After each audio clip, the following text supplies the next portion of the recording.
Hey everyone. So for Thursday's topics, we are kind of moving forward with the next three major topics for population and migration. And that is population policies, and we'll talk about pronatalist, antinatalist, and immigration policies, women and demographic change, and then aging populations.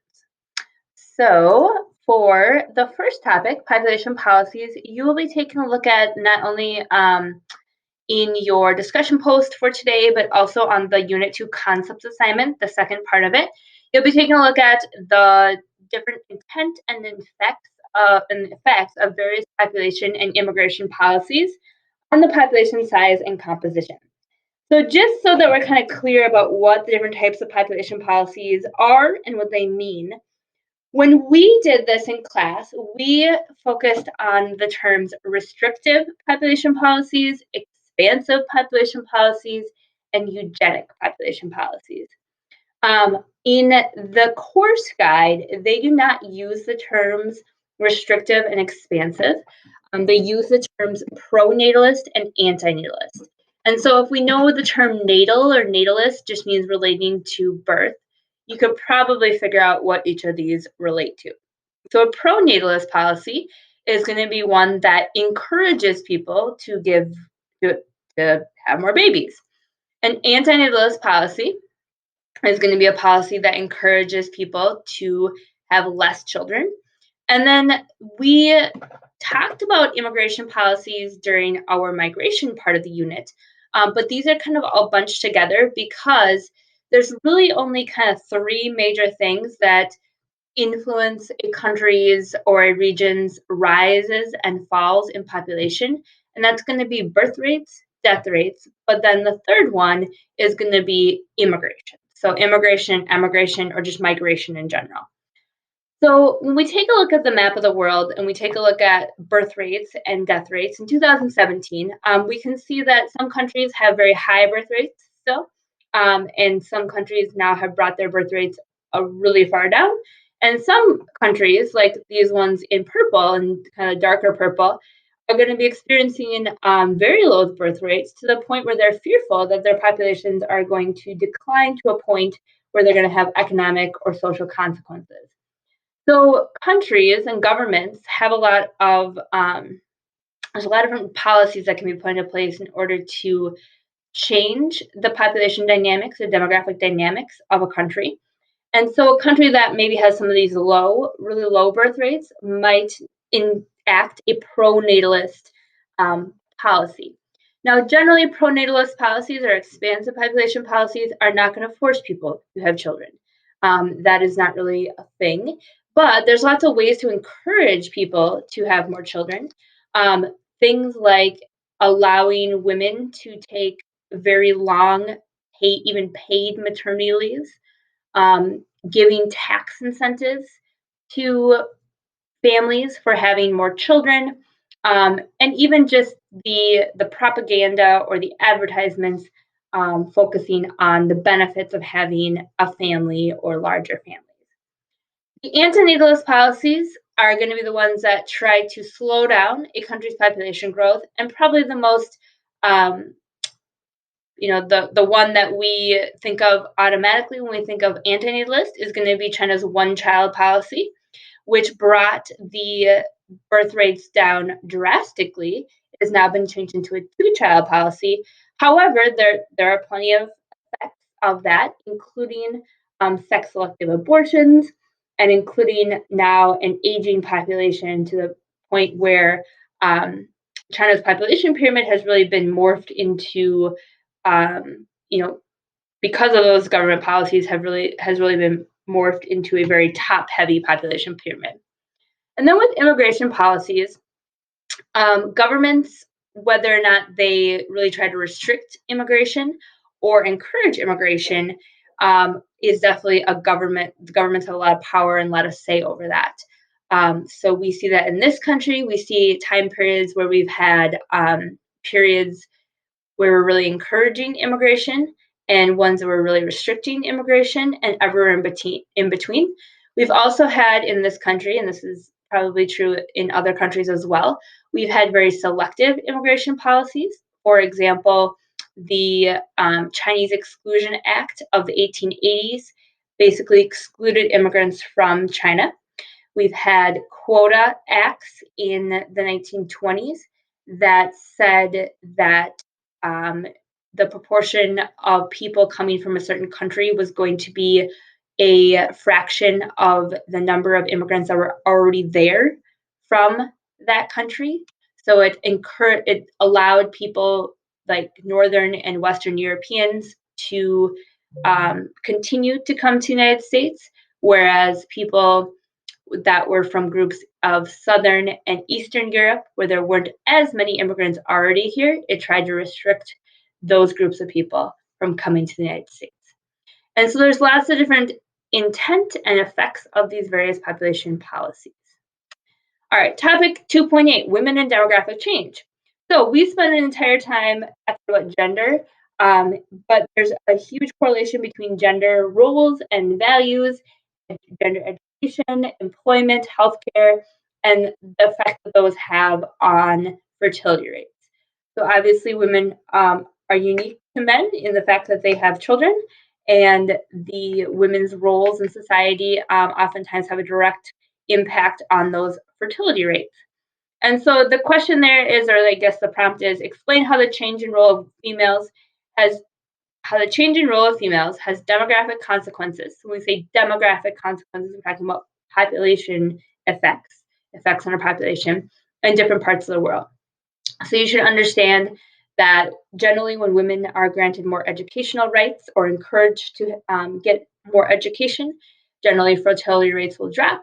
When women's health care and access to birth control methods and family planning increase, then there's generally a drop in fertility rates. When there are more women in the workforce, there's generally a drop in fertility rates. So there's really a direct correlation between equity of women and women's rights and drops in fertility rate.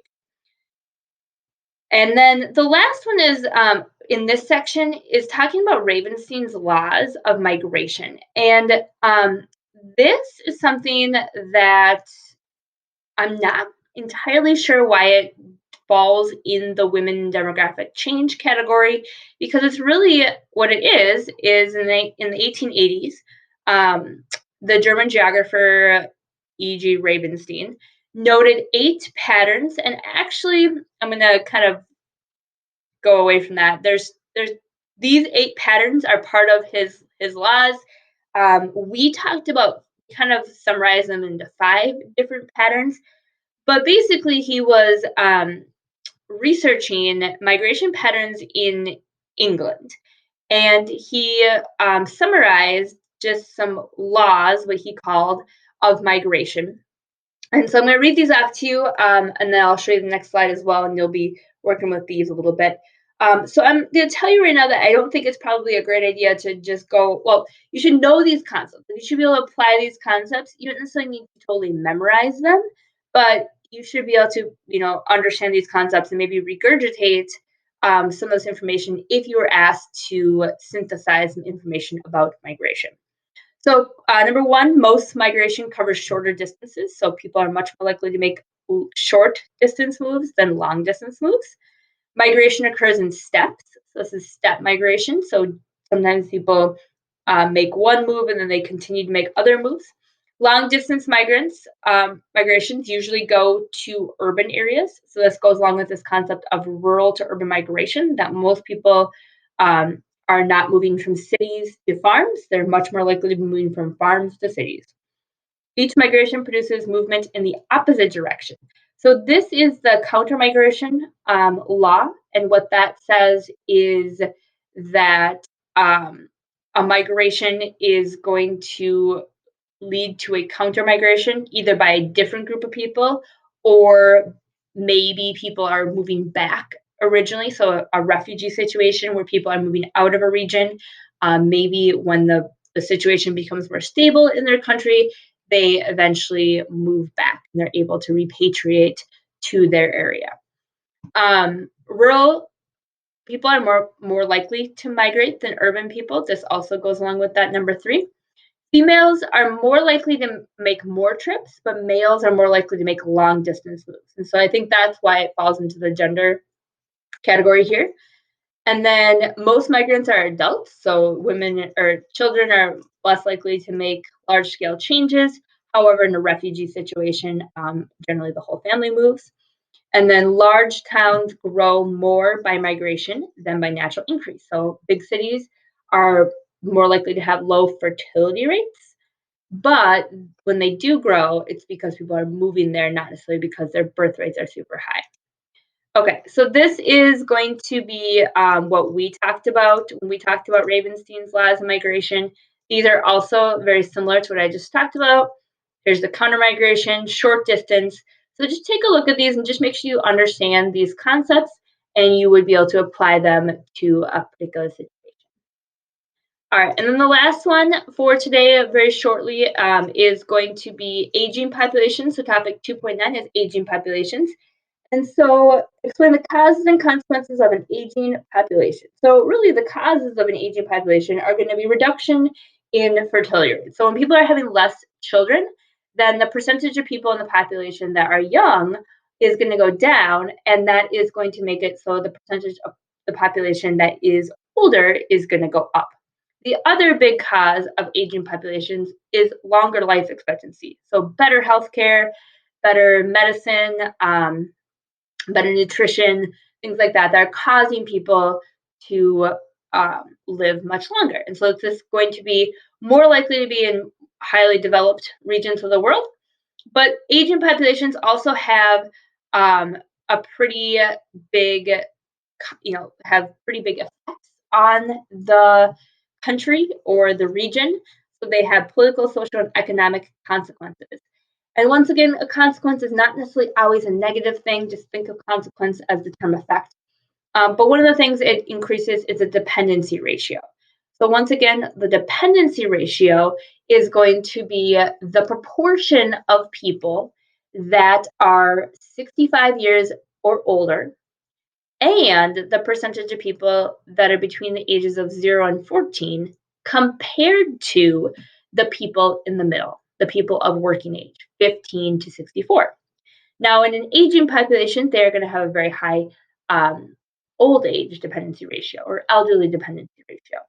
With that is going to come pressure on that working age group to contribute to the tax base, be able to provide health care, medical care, and so it puts more pressure. The consequence might be increased amount of money needed for elderly care.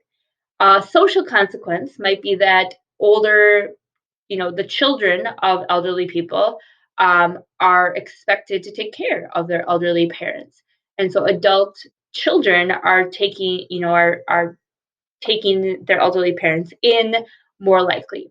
Another effect might be that class sizes are going down. Education is not going to be as supported. Schools have to close because there's less of that population. So there's lots of different political, social, and economic effects of that. Um, in general, elderly people vote in different ways than younger people, so it could change the political atmosphere of the country or the policies that get put into place. Generally, elderly people are a little more conservative than younger people, which are more likely to be liberal. So it could potentially lead to a more conservative society in terms of the political consequences. All right. So that is it for today. Email me if you have any questions, and good luck. All right. Bye.